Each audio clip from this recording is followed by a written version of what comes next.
بسم اللہ الرحمن الرحیم۔ السلام علیکم، میں ہوں جاوید اقبال اور آپ دیکھ رہے ہیں پروگرام سچ کے ساتھ۔ ملک بھر میں عشرہ رحمت للعالمین حضرت محمد مصطفیٰ صلی اللہ علیہ وآلہ وسلم پورے عقیدت و احترام کے ساتھ منایا جا رہا ہے۔ بھرپور طریقے سے حکومت بھی اس سلسلے میں حکومت نے بھی تقریبات کا آغاز کیا ہے اور عوامی سطح پر بھی عقیدت و احترام سے اور بڑی خوبصورتی کے ساتھ عمارتوں کو سجایا گیا ہے اور خوشی کا اظہار کیا جا رہا ہے۔ آج ہمارا پروگرام خصوصی پروگرام ہے جو سیرت النبی حضرت محمد مصطفیٰ صلی اللہ علیہ وآلہ وسلم کی مناسبت سے ہے۔ حضور صلی اللہ علیہ وآلہ وسلم کی زندگی کے جس گوشے پر بھی نظر ڈالی جائے، ہر گوشہ آپ کو مکمل اور کامل نظر آتا ہے۔ اگر ان کے ازواج کے حوالے سے بات کی جائے تو ازواج کے لیے وہ ایک بہترین شوہر تھے۔ اگر حضور صلی اللہ علیہ وآلہ وسلم کی مجاہدانہ اور سپاہیانہ صلاحیتوں کی بات کی جائے تو دنیا کے بڑے بڑے بہادر لوگ ان سے کوسوں دور تھے۔ اگر حضرت محمد مصطفیٰ صلی اللہ علیہ وآلہ وسلم کے حسن سلوک کا جائزہ لیا جائے تو وہ پوری انسانیت کے لیے محسن تھے اور پوری دنیا کے لیے ایک بہترین اخلاق کا نمونہ تھے۔ اگر ان کی شفقت کا جائزہ لیا جائے، بچوں سے شفقت کا جائزہ لیا جائے اور بڑوں کے احترام کا جائزہ لیا جائے تو ثابت ہوتا ہے کہ دنیا میں ان سے نرم خو، ان سے نرم طبیعت کا مالک کوئی اور شخص نہیں ہے۔ آج ہمارے اس پروگرام کا موضوع بھی اسی مناسبت سے ہے کہ حضور صلی اللہ علیہ وسلم بچوں سے شفقت فرمایا کرتے تھے اور بڑوں کا وہ احترام کیا کرتے تھے۔ سنن ابی داؤد کی حدیث ہے 4943، عبداللہ بن عمر رضی اللہ تعالیٰ عنہ سے روایت ہے کہ حضرت محمد صلی اللہ علیہ وآلہ وسلم نے فرمایا، جو ہمارے چھوٹے پر رحم نہ کھائے اور ہمارے بڑے کا حق نہ پہنچائے تو وہ ہم میں سے نہیں۔ اسی مناسبت سے ہم گفتگو کریں گے، لیکن سب سے پہلے گفتگو میں اس وقت ہمیں جوائن کر رہے ہیں وفاقی وزیر برائے مذہبی امور پیر نور الحق قادری صاحب۔ ہم ان سے گفتگو کا آغاز کریں گے اور اس کے بعد مہمانوں کو تعارف کروائیں گے۔ پیر صاحب، بہت شکریہ آپ نے ہمیں اس گفتگو میں جوائن کیا۔ سب سے پہلے تو آپ سے اسی پہ کامنٹ ہم چاہیں گے کہ پورے ملک میں اور حکومت نے بھی باقاعدہ طور پر جو عشرہ رحمت للعالمین صلی اللہ علیہ وآلہ وسلم ہے اسے بڑے عقیدت و احترام سے منانے کا اہتمام کیا ہے۔ ظاہر ہے حق ادا تو نہیں ہو سکتا، لیکن بہرحال ہم کوشش کر رہے ہیں، ایک سعادت حاصل کرنے کی کوشش تو کر رہے ہیں نا۔ آپ کے کامنٹ پلیز۔ شکریہ جاوید اقبال صاحب، مجھے اپنے ساتھ اس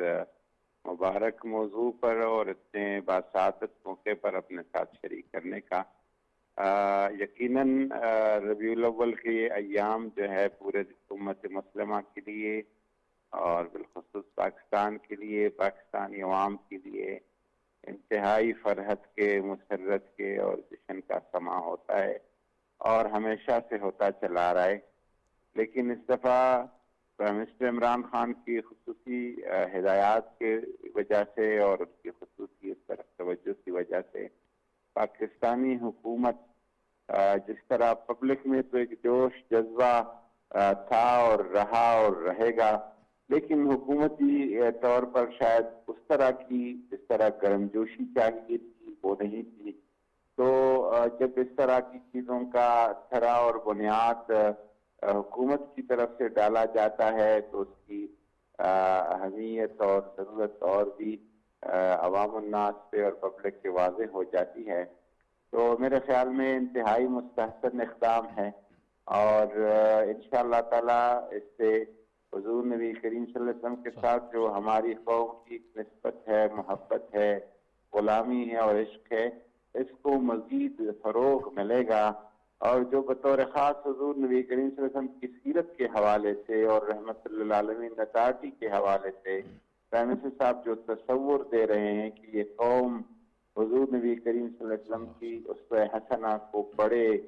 سنیں اور اس سے باخبر رہیں اور اس پر عمل درآمد کرنے کی کوشش کرے، بالخصوص نوجوان نسل کی۔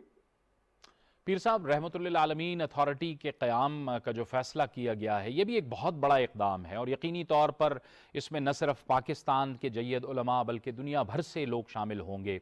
یہ پوری دنیا تک پیغام پہنچائیں گے، تعلیمات پہنچائیں گے، حضور صلی اللہ علیہ وآلہ وسلم کی زندگی کے وہ پہلو جو دنیا کو بتانے چاہیے وہ تمام پہلو دنیا تک پہنچائے جائیں گے. جو اپنا پاکستان کا ایک طرح سے کردار ہے وہ پاکستان کوشش کرے گا کہ وہ ادا کرے، خصوصاً پوری دنیا میں جو اس وقت اسلاموفوبیا کے حوالے سے جو سوچ پائی جاتی ہے. جی بالکل جاوید صاحب، یہ میرے خیال میں ایک ایسا اقدام ہے کہ پاکستان کے قیام کے فوراً بعد اور کے بعد جب قرارداد مقاصد اس ملک کی سمت اور منزل کا تعین تو ہو گیا تھا، تو یہ اس وقت کرنا چاہیے تھا. یعنی اب بہت تاخیر سے ہوا ہے، لیکن دیر آیت درست آیت. اب بھی اگر ہو جائے ایک کام تو بہت اچھی بات ہے. اس قوم کی جو ڈائریکشن ہے، ہم کس کو فالو کر رہے ہیں، ہمارا آئیڈیل کون ہے، ہم کس کے راہ و رسم پہ چل رہے ہیں، اس حوالے سے ہمارے لیے جو رول ماڈل ہے اور قرآن پاک کے حکم کے مطابق اور سنت نبوی کے حکم کے مطابق وہ ذات اور شخصیت حضور نبی کریم صلی اللہ علیہ وسلم کی ہے. تو رحمت اللہ عالمین اتھارٹی کے ذریعے سے ایک تحقیقی کام ہوگا، ایک فکری کام ہوگا، اور یہ جو ہم بات کرتے ہیں کہ برائیوں سے بچا جائے اور ایک قوم کی کردار سازی ہوگی، یہ قوانین کے ساتھ اور سختیوں کے ساتھ اور تشدد کے ساتھ شاید بالکل بھی ممکن نہیں ہے. اس کے لیے ایک پورا اصلاحی عمل، تربیتی عمل اور کردار سازی کی ضرورت ہے، اور یہ اتھارٹی جو ہے اس چیز کا انشاءاللہ یہ اس کی ذمہ داری ہے. اور یہ جو کل اور پرسوں کی جو اہم تقاریب ہے اس بارے میں بھی پیر صاحب بتائیے گا. جی اس دفعہ الحمدللہ پورے ملک میں تمام صوبوں میں، اور پرائم منسٹر صاحب بذات خود اس کو لیڈ کر رہے ہیں اور اس ساری چیز سے وقتاً فوقتاً خود جائزہ لے رہے ہیں، پوچھ رہے ہیں. اور کل کی تقاریب ہے، اسلام آباد میں بھی ہیں، محفل نعت ہے، PNCA میں وزارت مذہبی امور کی طرف سے، وزارت اطلاعات و نشریات نے وہاں پہ بنایا ہے ایک قوالی کا محفل سماع کا. اور پھر پرسوں جو ہے وہ پریزیڈنسی میں پریزیڈنٹ صاحب جو ہے علماء کی، مشائخ کی اور اسکالر کی اور ان کی سپیچز ہوں گی سیرت النبی کے حوالے سے. اور زور کے بعد پرائم منسٹر صاحب جو ہے وہ کنونشن سینٹر میں، جس میں اکیڈمیا کے لوگ ہوں گے، انٹلیکچوئلز ہوں گے، اسکالرز ہوں گے، ان سے خطاب فرمائیں گے اور کچھ اہم اعلانات انشاءاللہ تعالی وہاں پہ فرمائیں گے. اس کے علاوہ صوبوں میں کل میں پنجاب تھا، لاہور تھا، تو صرف پنجاب حکومت نے کوئی 1000 سے زائد تقاریب کا اہتمام کیا ہے. اور پورے ملک میں بچوں کے پرائمری لیول کے، ہائی لیول کے، کالج لیول کے، یونیورسٹی لیول کے طلباء طالبات کے مختلف عنوانات پہ حضور نبی کریم صلی اللہ علیہ وسلم سیرت کے مختلف گوشوں کے حوالے سے تقاریر اور تحریری مقابلے ہیں، نعتخوانی کے محافل ہے، قرأت کے محافل ہے، اور ایک پورا سما پورے ملک میں الحمدللہ بنا ہوا ہے. بہت بہت شکریہ، جزاک اللہ. پیر نور الحق قادری صاحب وفاقی وزیر برائے مذہبی امور ہم سے گفتگو کر رہے تھے، اور اس گفتگو میں مزید شرکاء کو شامل کرتے ہیں. ہمیں اسٹوڈیوز میں جوائن کر رہے ہیں پروفیسر ڈاکٹر مستفیض احمد الوی صاحب، جو کہ ڈین ہیں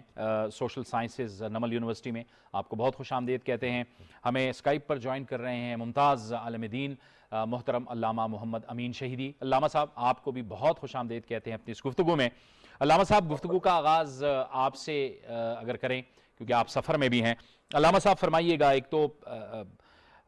آج موضوع کے اعتبار سے تو سیرت النبی صلی اللہ علیہ وآلہ وسلم پر ہم بات کر رہے ہیں، لیکن موضوع یہیں سے شروع کریں گے کہ حضور نبی کریم صلی اللہ علیہ وآلہ وسلم کی بچوں سے شفقت اور بڑوں کی تعظیم کے حوالے سے آپ فرمائیے گا، آغاز کیجیے گا. بسم اللہ الرحمن الرحیم. سب سے پہلے تو میں آپ کے اس پروگرام کے توسط سے تمام آپ کے ناظرین کو بھی اور تمام عالم اسلام کو بھی ان مبارک ترین اور مقدس ترین ایام کے حوالے سے مبارکباد پیش کروں گا. چونکہ یہ ایام رسول کریم صلی اللہ علیہ وسلم سے منسوب ہے، اور رسول کریم صلی اللہ علیہ وسلم کی ذات کو اگر ہم ایک جملے میں خلاصہ کرنا چاہیں تو